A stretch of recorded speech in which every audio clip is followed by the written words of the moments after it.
and welcome to another episode of Popcorn Dust. And this is our Spooookyweeen episode. Woo! Yeah. Awoo. Yeah.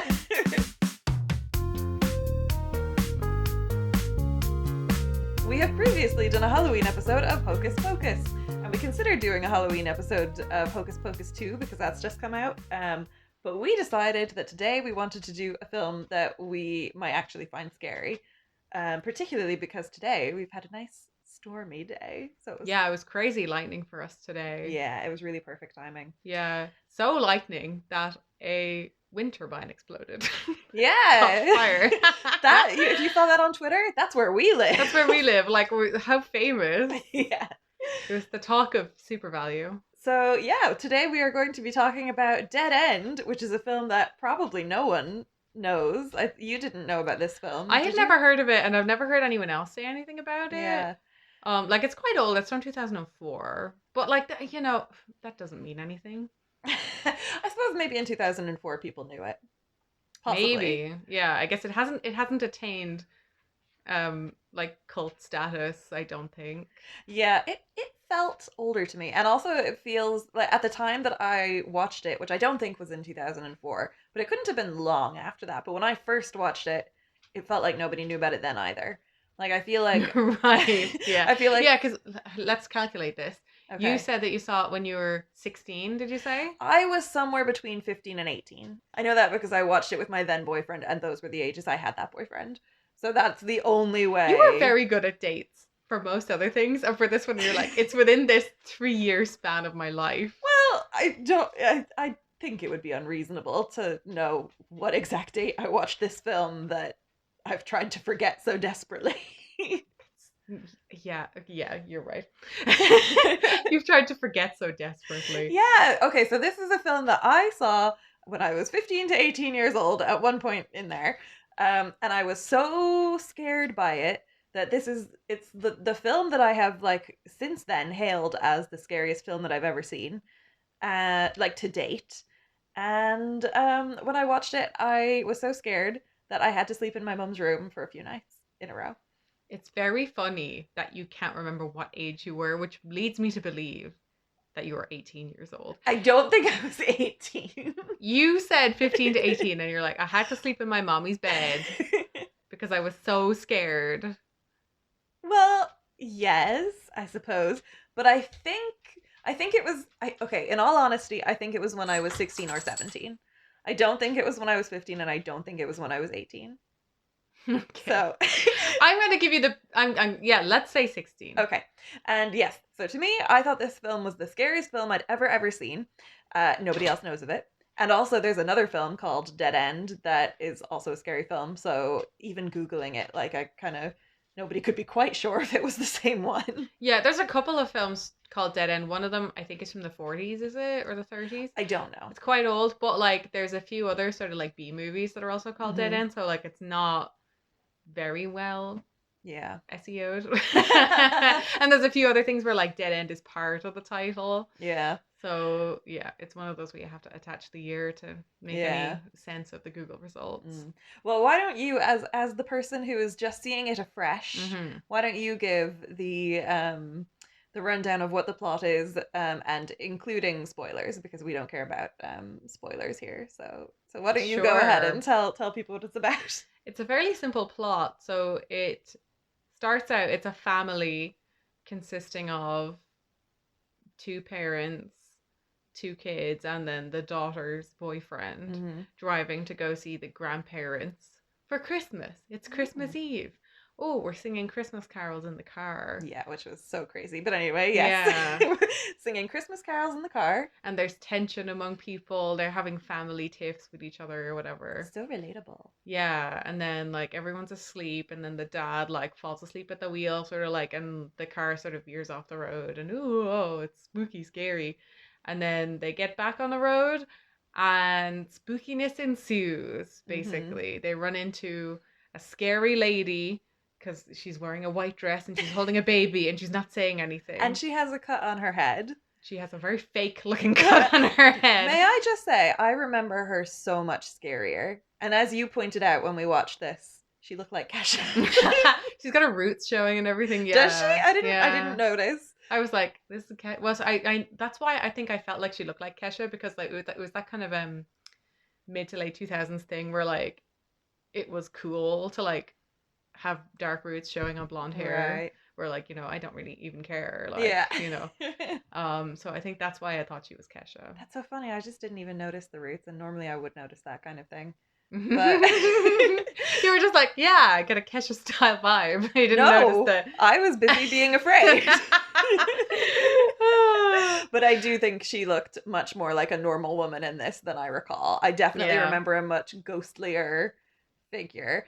And no, that's jumping around a bit. I was gonna say, I was glad that she kind of tied into the ending of it, because in my memory, the film, like, I remember a few key scenes with her, and then she disappears from the rest of the plot and doesn't come back. No, she's fairly consistent throughout Yeah. as a spooky figure, heralding when someone is going to die. Yes. Because that is the plot, basically, that the characters get like gradually like picked off as the movie goes one on. by one. Yeah. Yeah. Okay. Very good job of succinctly putting it all into words. Well, I guess like this movie, like it's not like it does have a good and strong premise. So the whole thing is like it's a relatively few events, and it's just kind of building atmosphere on top of those things happening. So yeah. Okay, cool. So one of the things, so yes, today we're going to try something a little bit new. And we've come up with a loose structure for the podcast. Yeah, Saoirse was telling me the new structure we're going to have while I was trying to find somewhere where we could legitimately watch this movie. So this will be probably a surprise to me a little bit. Well, hopefully I'll be able to follow along to your liking. It is not that complicated. We are going to be talking about the good, the bad, and the rest. And I don't know about you, but I'm looking at my notes, and I think the rest is going to make up the bulk of my conversation. Yeah, I mean, that's like, because I know that you said that like before we started, and I was like, I'm that kind of person where I can not very easily attach values to things. Right, okay. Like, I find it hard to describe whether something is good. I'm just like, it's what it is. Well, okay, but I suppose, well, we're starting off with the good, so I guess that is, tell me what you liked about this film. I like the film. Oh.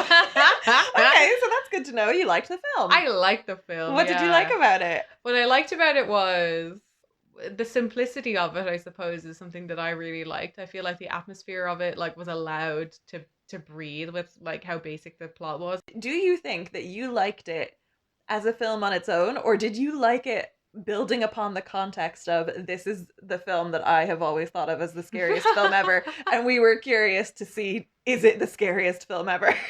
No, I definitely liked it on its own terms. Like, cause I kind of, for the most part, was trying not to think about you and how you reacted to it initially, because like that kind of was in my head at times, but like for the most part, I like that thing in a movie where like characters are just freaked out and like they're going insane and stuff like that. And because it is this thing where it's like, spoiler, like they're dead. Like it's one of these sort of like limbo things where like they've all died in the car crash. I clocked that from the word go. I feel like by you putting that in the plot, like that kind of gives away that that's what happens. That's significant. Something that you mentioned. Yeah. So I suppose we should explain that it's. Oh yeah, the dad falls asleep at the wheel. The car like veers off the road, and like then the movie's plot begins. And like in the end, it's revealed that like they actually all got mangled and died in a car wreck. Then, except for the daughter who was like flung from the car. Yeah, she was like in a coma or whatever. She's the one who survives and doesn't get mangled by the woman in white or whatever they call her. Yeah, and also she's pregnant, so also baby is safe. Yeah. Fetus. Like she's not showing it all. That's a fetus. Well, true. I guess I'm just trying to say that there technically two people walked away from it unscathed. Oh, let it be pro-life podcaster Saoirse Shat. Life begins at whatever the fuck bean size phase. That's not what I'm saying. That's on the record. I'm just saying she's pregnant. She had clearly expressed that she was going to be having a baby, and in the end, the doctor is like, You and the baby are safe. So therefore, there are going to be two people who came away from this alive. That is all I am saying. I am not pro life. I am pro death. Yeah, me too. Okay. Yes. What was our point with that? Oh God. Yeah, basically that you clocked immediately that the swerve was going to be that. Oh yeah, they were all killed in the car crash. So basically, they all died within the first 3 minutes of the film, essentially. Yeah. I think, like, in fairness to the movie, I don't think that's it being predictable or whatever. I think, like, that kind of plot twist has just become more popular Yeah. now because, like, that was, like, one thing that the movie really reminded me of was, like, games in the Silent Hill video game franchise because, like, they would kind of pull that shit a lot where it's like, oh, all along, you know, like, such a buddy really, like, it was really all such a thing all along. Vague. No spoilers for other things except this movie. Gamers will get it. Gamers will get it, you know. But yeah, so I think my brain was already primed to like this is the kind of genre that this is. Like that's gonna be what it is. Yeah. And so I don't think that was me being particularly clever. I think time has just moved on. Yeah, I was gonna say the same thing that at the time watching it, I was very surprised because I'd never seen the end happen in anything at that point. So I think it was maybe ahead of its time, perhaps. But now I feel like that ending is such a cop out, and I think if I was watching this movie now with fresh eyes, I would be like really annoyed with that ending. Because I think that movie, that ending now would need something else. Yeah. To justify it. To be fair, though, and again, maybe we're jumping around a little bit because maybe I would have gone into this in the rest, but also like the ending. So the ending is that she wakes up in a hospital, and the nurse kind of reveals this whole thing of like, yes, the family died. She was flung from the car, and so she and the baby are safe, but the rest of them died in the car crash. The dad fell asleep and hit another car, which had a woman and her dead baby in it, and so that's the woman in white and her dead child who we see in the film. But then also, there's some bits of it that they're kind of like, but actually it did happen because one of the things was like the dad wrote a list, and like you actually see that list later on. So it is kind of like, was it real or wasn't it? Like I've actually written down, what am I supposed to make of this? Yeah, see, this kind of takes me back to the Silent Hill thing, right? Like where like it's... Just so you know, I will not understand this. That's okay. Well, I'm gonna go into it more. It's okay. The listeners know. Okay. The listener knows. But that kind of like permeable boundary between life and death thing, where like, is this happening here or in a death realm, is perhaps not like a clean cut line of it has happened or it didn't happen, or like it was in her coma mind or whatever, but it was in sort of a sort of permeable state between those two things. Okay. So that's what I thought from it. Okay, fair enough.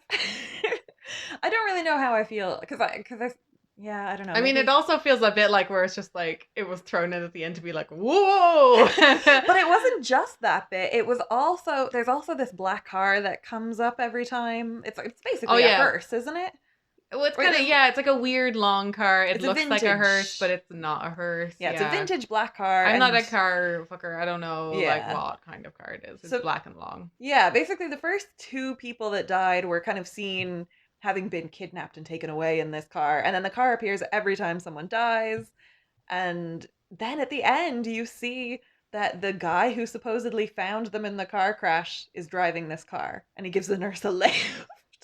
Yeah. So like that, so it wasn't just the lift, it was also that. So I am a little bit like, are we meant to think that it happened? Like, well, I thought that stuff was just like, here are the elements that were from like what they were seeing. It was from stuff that was happening at the scene of the accident that was incorporated into it. Oh, I see. Well, okay. Like, I think it was just the movie showing us those bits and being like, well, this is what that was. Like, this car was the guy who was there, Okay, I think that makes sense with the car. I think that makes sense with the woman and the baby in the car, but it doesn't make sense with the list because the list was like the Yeah, dad. like that happened in the context of them being lost on the road and them, all Yeah. their family dying around them and stuff like that. And he was like, "Oh, once all this is over, I'm gonna buy an Atari. And I'm gonna be a cool I'm gonna grandpa be a cool grandpa." with an Yeah, Atari. yeah. So that was like strictly something that happened after the accident. Yeah. Yeah. So that's why that makes me think that it's sort of like a Okay.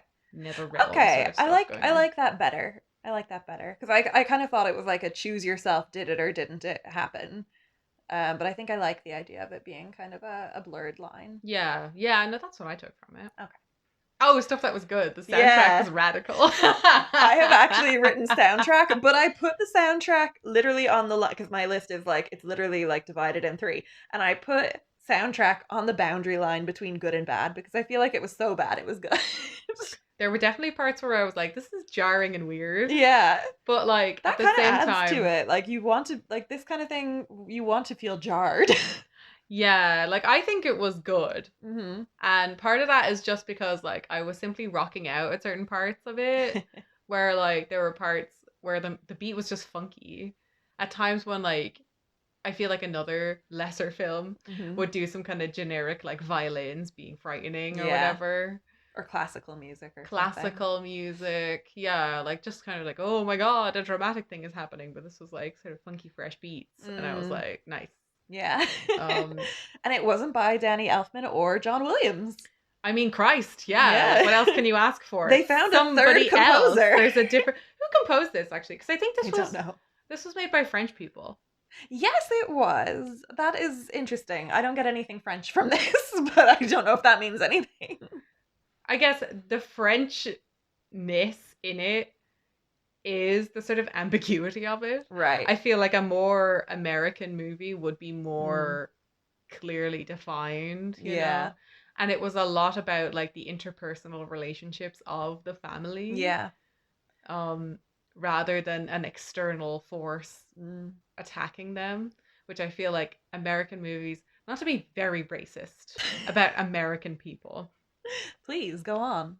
but like it's always about the family unit and how the Yeah. nuclear family is the singular greatest thing about society that is the pillar of civilization that all other things attack and it needs to protect itself. Hmm. And this movie is a bit more like, what if everyone's cheating on each other?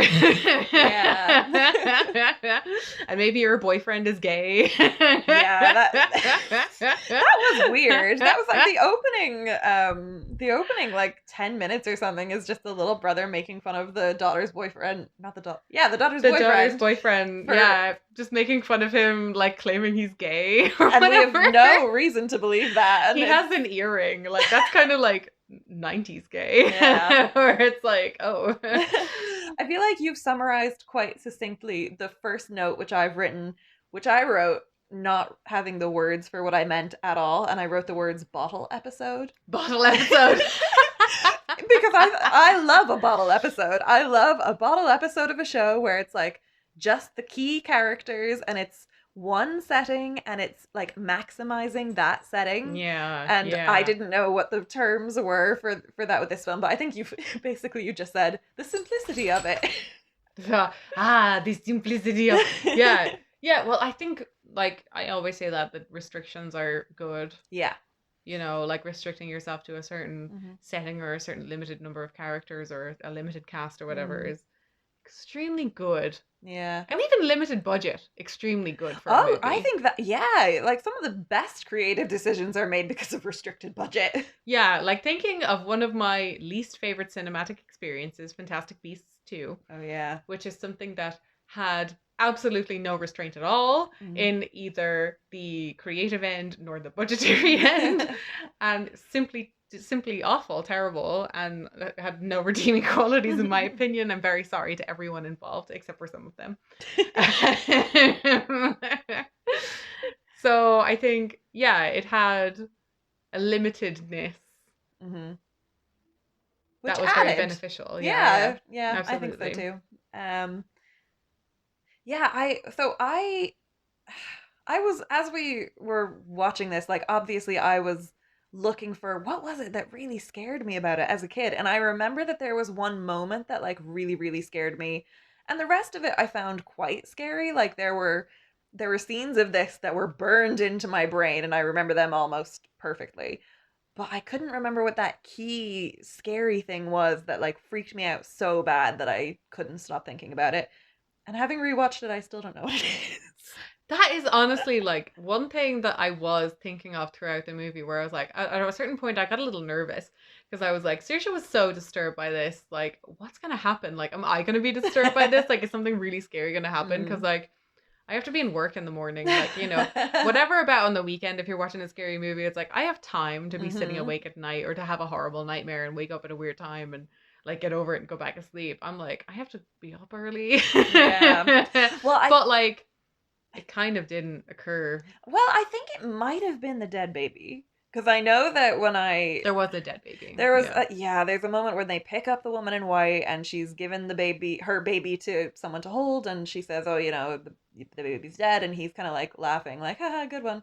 And then he, pulls back the blanket and it is bits of a dead baby and it's dreadful. And I didn't I look at mean, that in the past, but I looked at it this time. So I think that might have been what freaked me out so bad. I'm not sure. yeah, because it's possible that your brain filled in something worse than was there. Because in Yeah. the movie, it was kind of like generic gore. Yeah, it Like was there like stuff wasn't, from a butcher's. yeah, like it wasn't, You don't see anything that's baby. yeah, it wasn't a dead baby. It wasn't an injured baby. It was just like scary meat, like Yeah. texture, Yeah.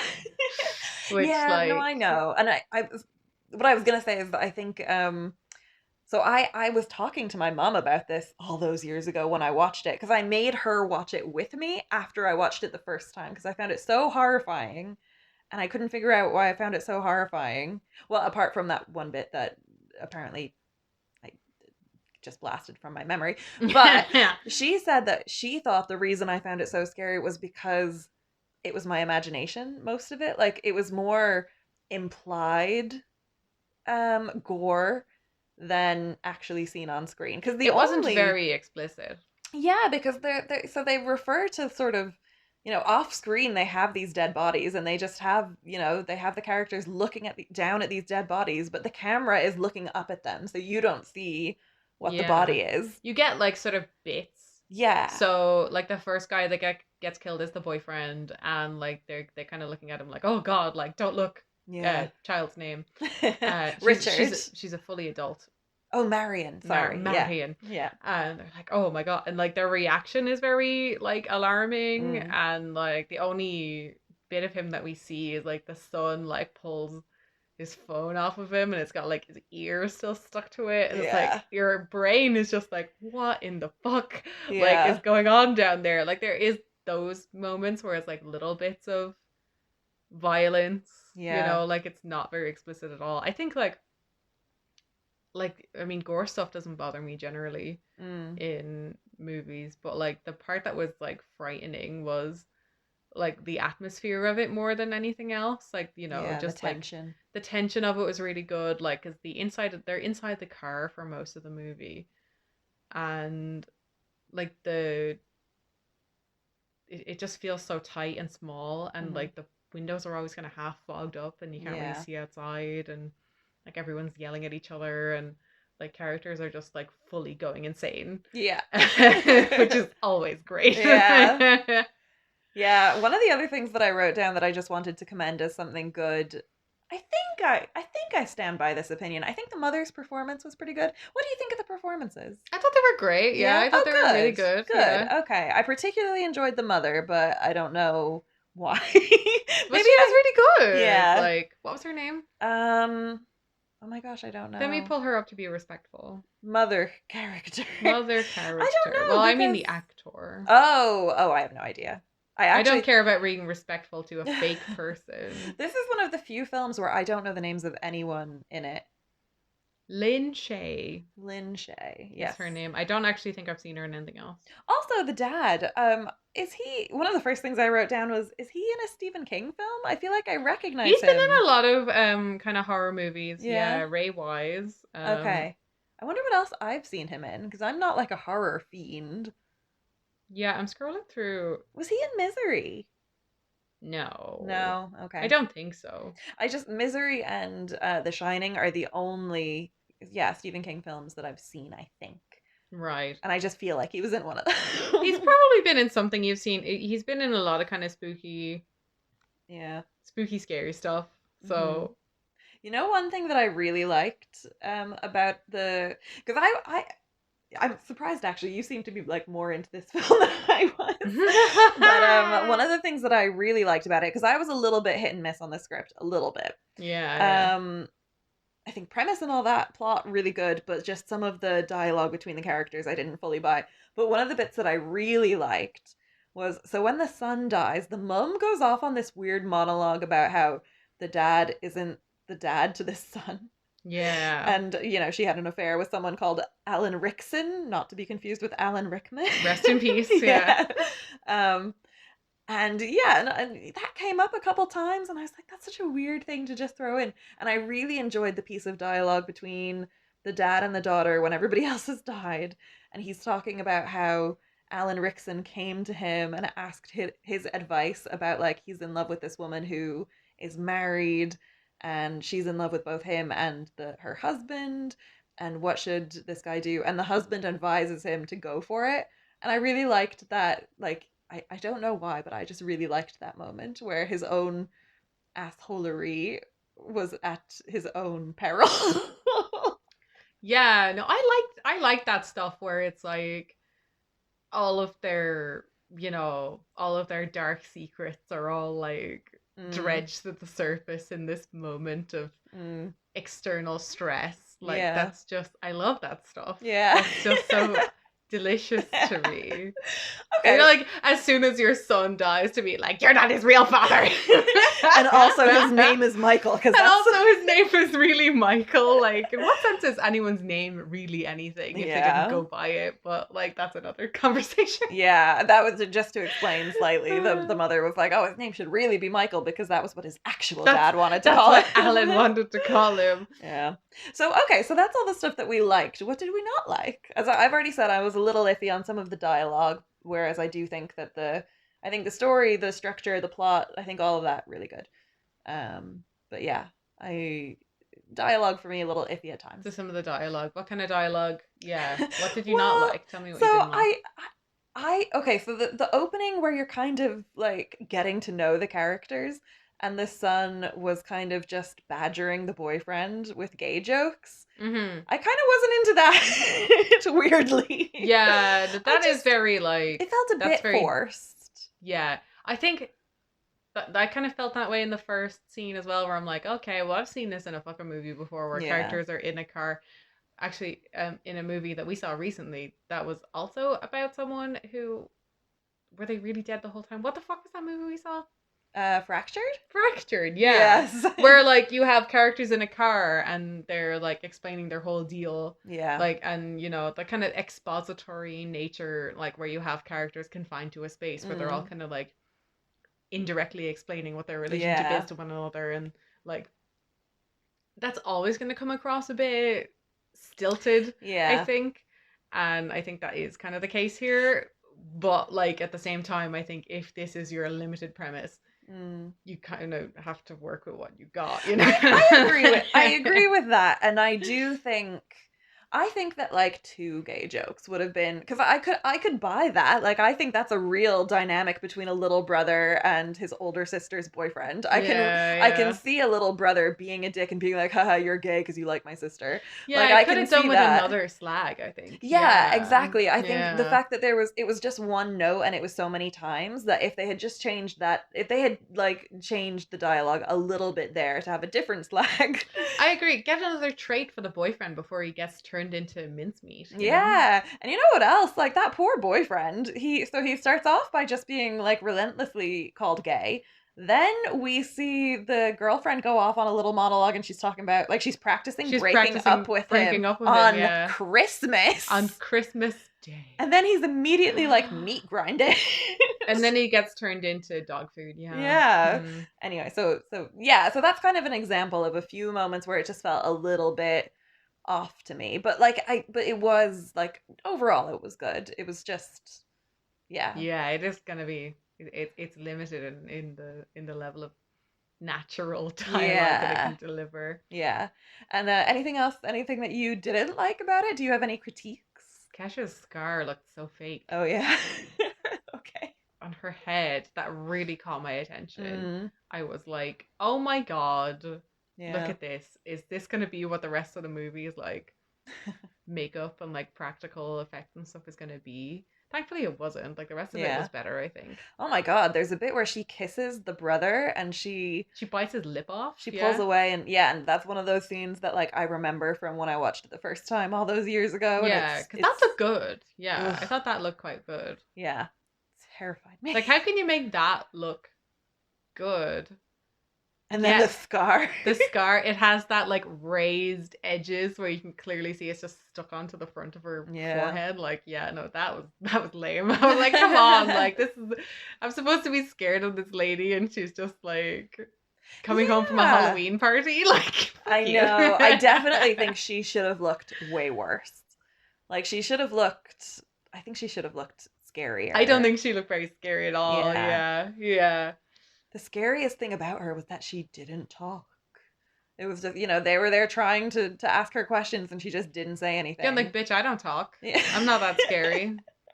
I don't think. Oh, one thing that I had written, but like I don't know if I stand by this opinion, but at the time as I was watching it, I wrote down like okay, so after the boyfriend gets killed, Marion, her the daughter, the girlfriend, whatever, she kind of goes into a bit of shock, and she is also non-responsive. So they're trying to talk to her, and she's just fully not responding. And I sort of, after you said about them swerving off the road and them possibly being dead, I was like, okay, I think maybe because I didn't remember that, but I was like, maybe she's right, maybe they are dead.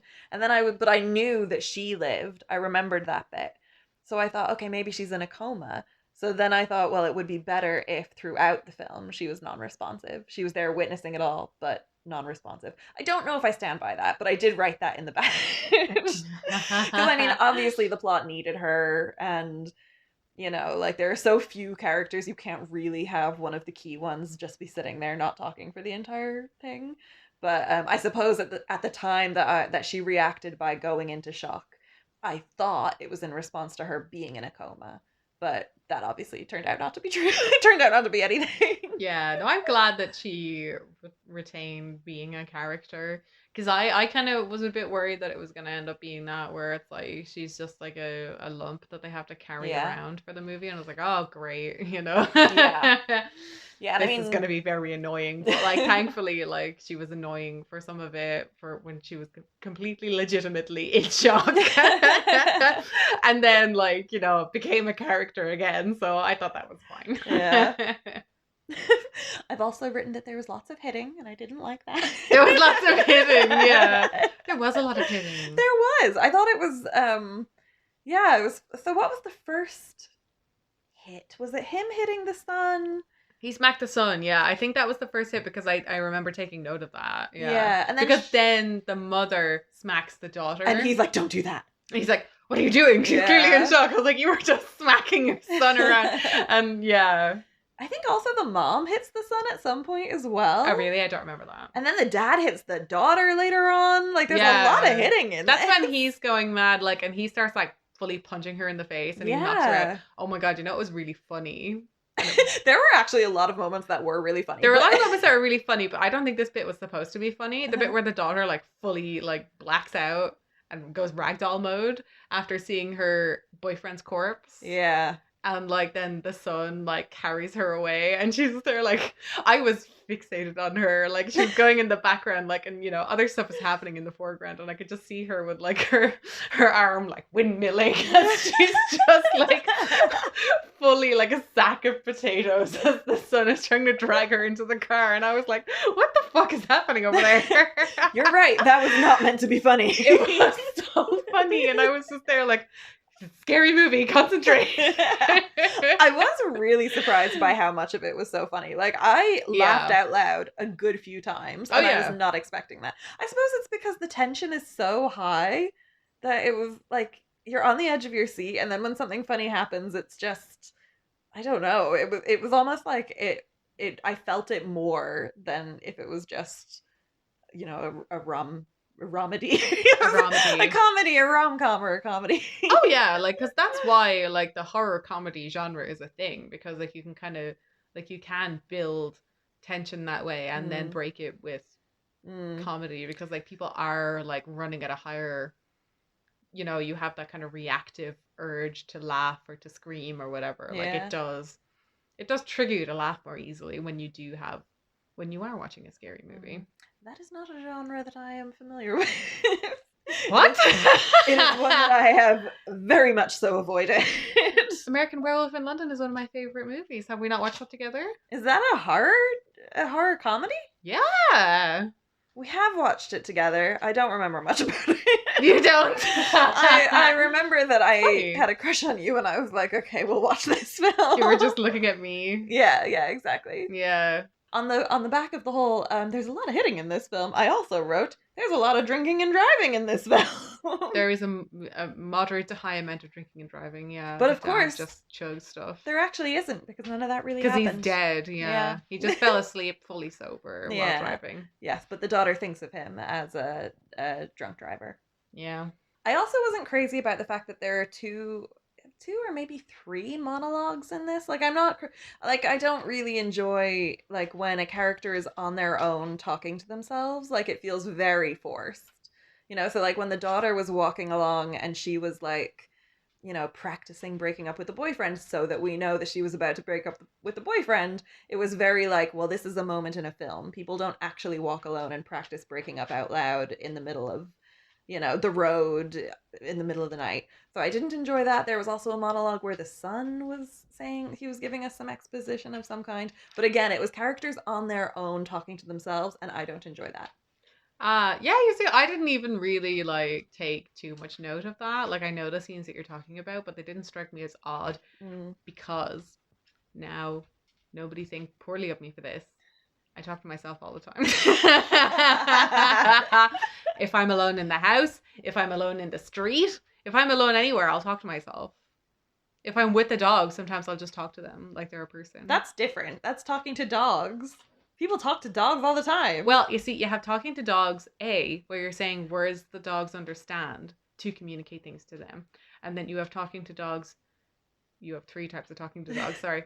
Talking to dogs, B, where you're talking to a dog with another person, where really you're talking to the other person about how you feel about the dog, but you're doing it through the dog. Mm-hmm. Talking to dog, C, fully talking to yourself. Dog is the medium through which you're talking to yourself. Okay. But you don't have conversations with yourself, it's just kind of thoughts that you say out loud, really, isn't it? Yeah, but I think that's what the characters are doing. I guess. Like, he was kind of like, oh, I hope it's a boy so I can whatever. And he was kind of talking about doing impressions of himself as a shitty uncle and stuff like that. Like, I don't think that would be okay. All right. Yeah. Okay, I will say that you've convinced me on that one. Well, I mean, like, if it doesn't work for you, it doesn't work for you. Yeah. Like... what did work for me is when he died. Because shortly before he dies, he tells the sister, who's in shock, that he put her hamster in a microwave. Yeah. He was going to go on to be a serial killer. Probably, yeah. That's a pretty big red flag. Yeah, I'm glad he died. Don't put a hamster in a microwave. Yeah. Unless he was lying. Well, I mean, it also didn't happen because this was all in her head. So, oh my god, that's true! That actually, so I mean, to be honest, I'm kind of out of my portion of the bad, and that leads me quite nicely into the rest, because quite a lot of the rest for me is the all in her head bit. But Saoirse, maybe it wasn't really all in her head, right? Because of the note thing at the end. These are all the characters really as themselves, just dead in a kind of limbo zone. So that was one of the things that I was going to say, is so that was kind of the primary thing I wanted to talk about in the rest, because this was the thing that sort of plagued me throughout the film as I was watching it, because I was of course watching it going, but it's in her head, like she walks away if she did in fact, if this is all in her head, then this is in her head. So right, so then none of the things that the characters are saying to each other are true. Exactly. So then I was watching it going, why has she invented affairs for both her parents? And why is she thinking about her brother like jerking off to big boobied ladies in the woods? And why is she imagining? Because there's one bit which is very odd, where the mom turns around and half of her head is missing and her brain is exposed, and she scratches her brain and she keeps rubbing, and she sort of what would be the word here? She brings upon She nuts.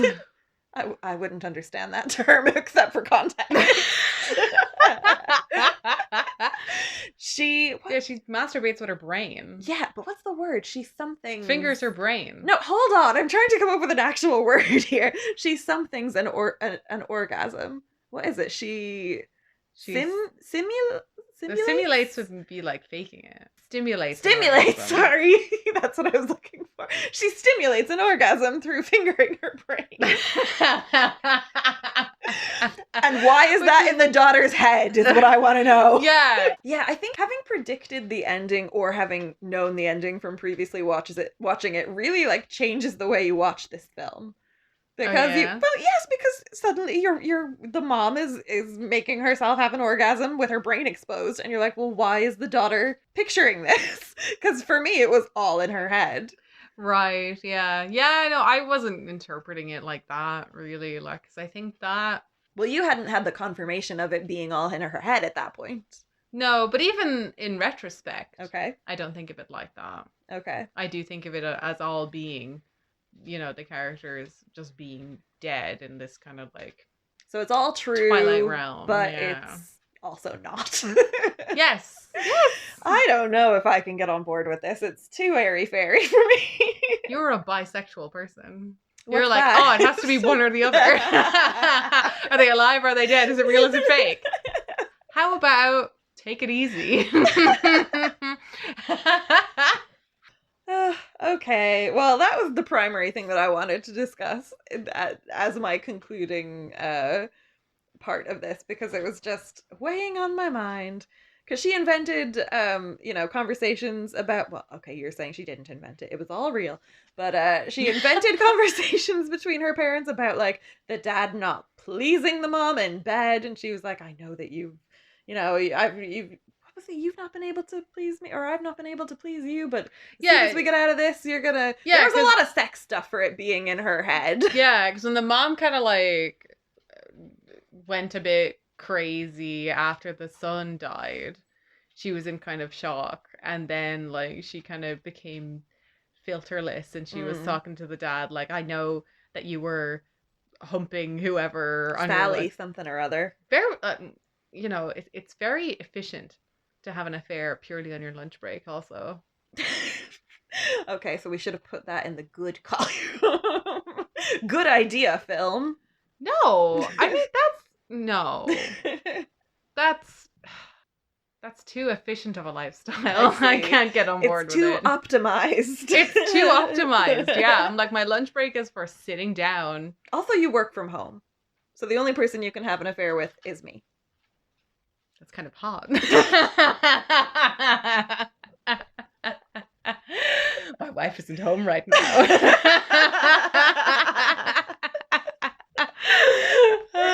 Gotta cut that out. What are we talking about? I don't know. Just the daughter doing a lot of sex conversations between her parents while in her coma bed. Yeah. So I think that flattens the movie a bit. It does. It completely does. If you think of it all as fake, then it's like, well, then nothing happened. Yeah, because that, like, it's not like I don't think there's any reason to think of the plot in those terms. Yeah, I guess so. I'm taking it very literally, I suppose. And that is something I will try not to do. Yeah. Another thing I wrote down, and this bothered me throughout the film, there were not one, not two, not three, but 4 times that they left Marion alone in the car after her boyfriend was, like, butchered, and they found out she's pregnant and she's in shock. There were 4 different times that the brother and the parents walked away from Marion and left her alone in the car. And I was like, what is wrong with you people? It's like a miracle that she didn't die second. She was incapacitated for a lot of that. Well, I mean, she was simply a boring character during those scenes, so you kind of had to walk away from her. Like, it's like, For plot reasons. for the plot to move on and for people to not be bored while it's Mm. happening. Yeah. Well, actually, the first time they left her alone was when they made her get out of the car to let the Kesha wannabe in with her Yeah. dead child. Yeah, to So, drive Kesha like yeah. slightly further up the road or whatever Yeah, and come back for the daughter. I realize it's like antiquated or whatever, but I was like, really? There's like 3 men in the car and they're gonna let the young girl who's pregnant walk on her own? She's like a fully adult psychologist. But she This looks 12. little girl, you're gonna leave her. Yeah, maybe this movie is progressive and you're the one who's backwards. Yeah, I guess that's exactly what we've learned here. Pro-life, Sharia law loving. Okay, I'm gonna conclude it here unless you have anything else that you want to discuss. Oh, I don't think so. Nothing else in your notes? Let's see what I had to say. I really didn't take many. Okay. My first note is fake as fuck Scar. Okay, so discuss. When Kesha first got in the car, I was like, oh my god, and I just wrote that immediately because I was Okay. like, I hate that. Okay. My second note is they're all dead. My third one is I love the overhead shot.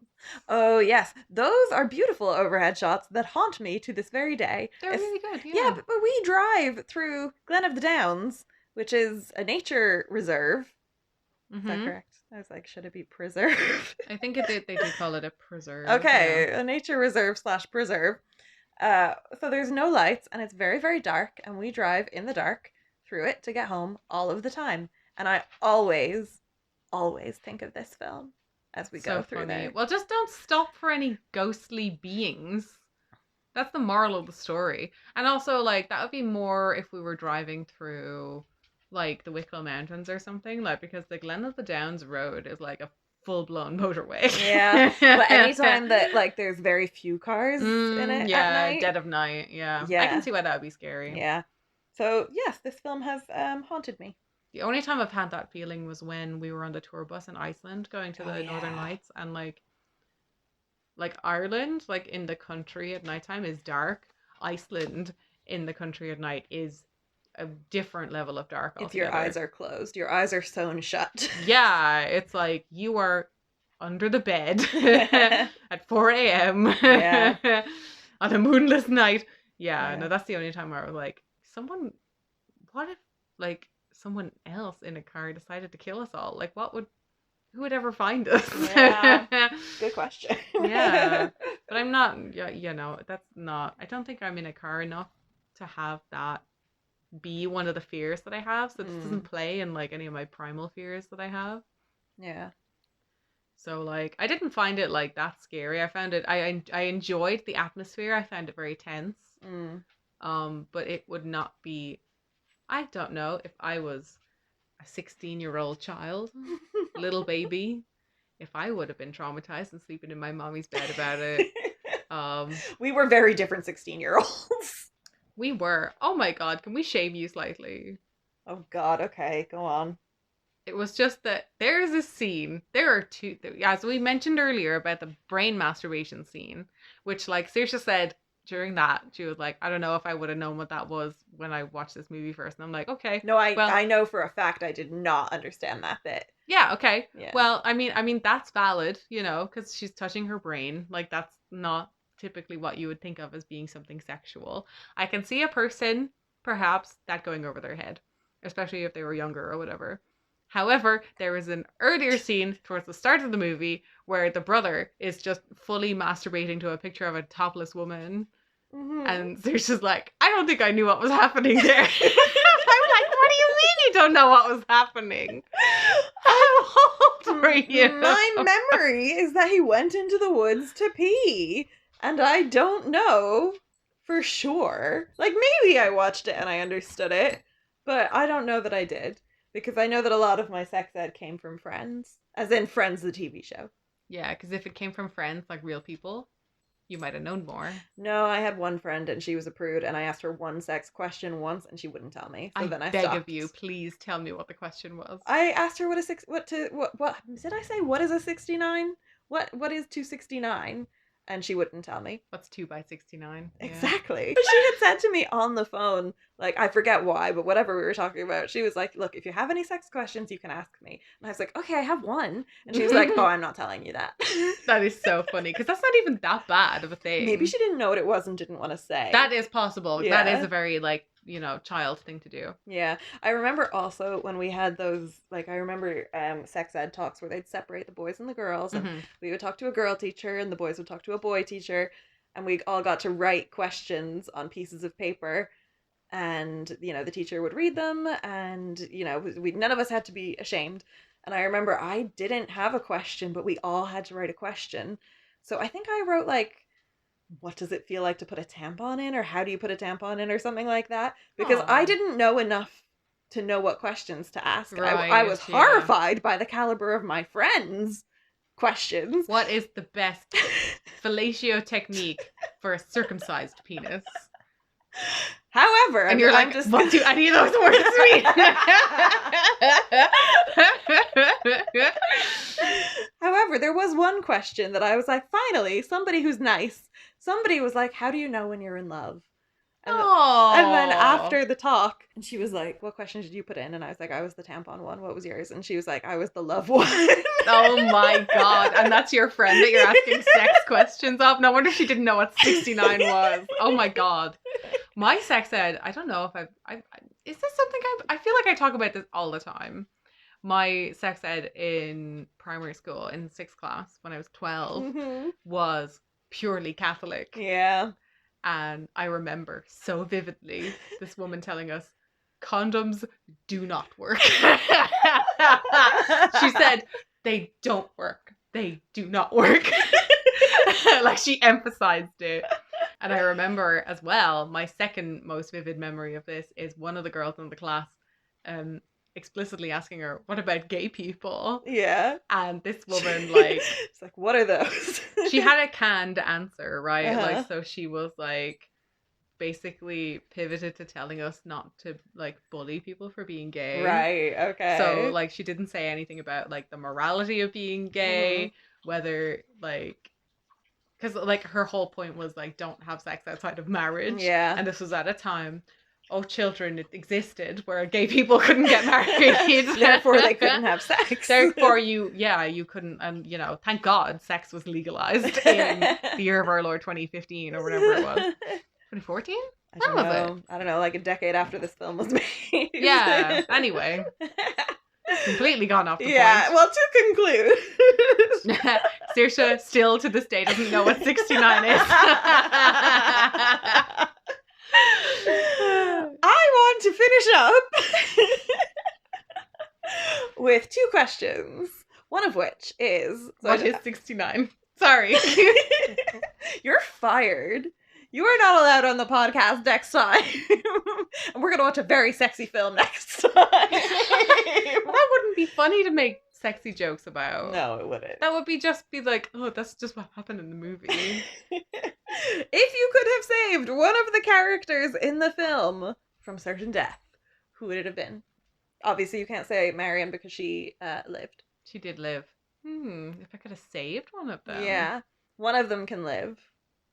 One of the 4 other people in the car who died can live. Or, I suppose, curveball, you could say the woman in white and her baby. Yeah, they did nothing wrong. But I don't know. She was scary, so no, I'm gonna save the weed-smoking sex addict boy. Really? The one who put a hamster in a microwave? He's gonna go on to kill so many people. He has the most to live for. Oh my God. What about the father of the baby? He literally has a child. Like, he has the most to live for. Like who? Like, to be fair, the family did not care about him. They just threw him into a ditch and were like, anyway, moving on with the plot. Okay, interesting. Yeah. I to be honest, I was like, well, she's not going to say the dad. She's not going to say the boyfriend. she'll either say the mother or the son, and I hope she picks the mother. I But I think don't think it's she'd wrong to bring function. people back from the dead, personally. Well, no, they're not back from the dead in this scenario. They just don't die. I feel like the son could be fixed by a near-death experience. Really? Hmm. Okay. If you say so. All right. And then the final thing that I want to do is I want to come up with some sort of ranking system. Are we or not ranking, rating. Oh, So, yeah, rating. I've robbed this completely from our friend's podcast, Multimedia Melee, which it's not a novel idea. I'm sure many podcasts do a rating at the end. But nevertheless, they rated, sorry, out of 5 stars.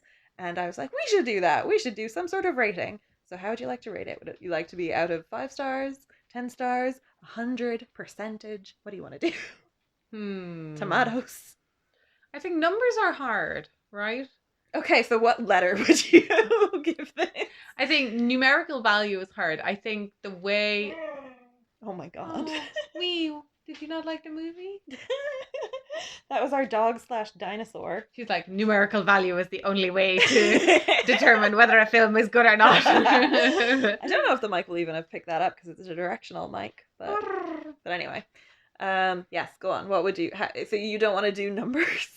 Yeah, I think I can't remember what is it. Sometimes when I'm talking about like how much I like something, it's like, would you pay to see it? Ooh, okay. That's I like that actually. Yeah. Yeah. Would you pay to see it? And would you? Well, you did pay to see this. Yes, I did, Saoirse. Okay, I thought you paid to see this. I sure did.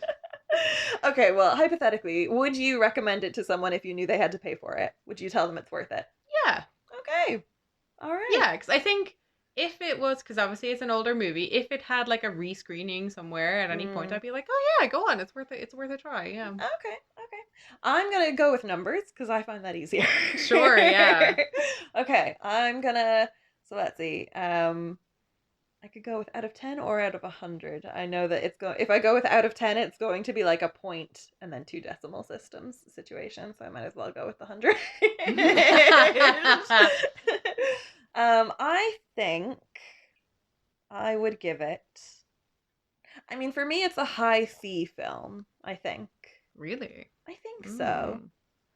I think so. What's So, an A so for that's you? not a number. That's a letter. I know. It's like, I gotta do it out of 100. So a high C. So what, like a 70? No, a high C would be like a 60. It's like a 65 to a 70. Oh, okay. So Can you tell I've not been graded in a very long time? Okay, well maybe let me go for a B minus then. I'll go for a 72. Okay. Yeah, because I think, or am I just penalizing this for being an old film?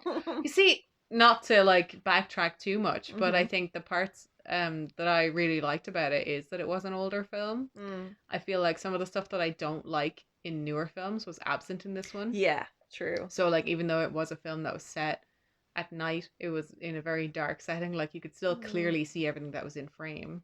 Yeah. And like, it was like composition or like whatever that was making you not see certain things. It wasn't just like purely just that everything was color graded to shit, Yeah. So I enjoyed that. I think it didn't have like a lot of mad cuts to try and emphasize when something scary was happening, which is Yeah. also something annoying in scary movies of the more recent variety. Yeah.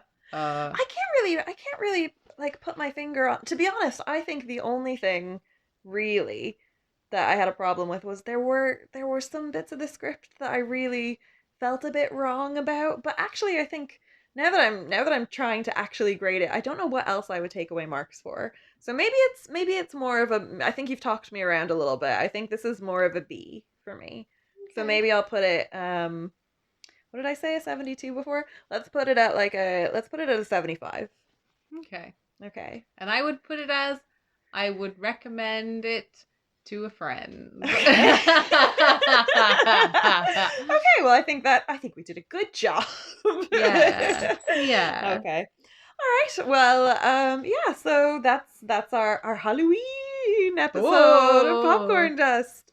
We have agreed to try and do this more regularly because I have a little bit more free time now. So we're going to try and aim to do 2 a month. So we are on track for October. How That's exciting. great. Spooky. And with our new structure, oh, so powerful. Okay. All right. Well, happy Halloween, everyone. Stay safe.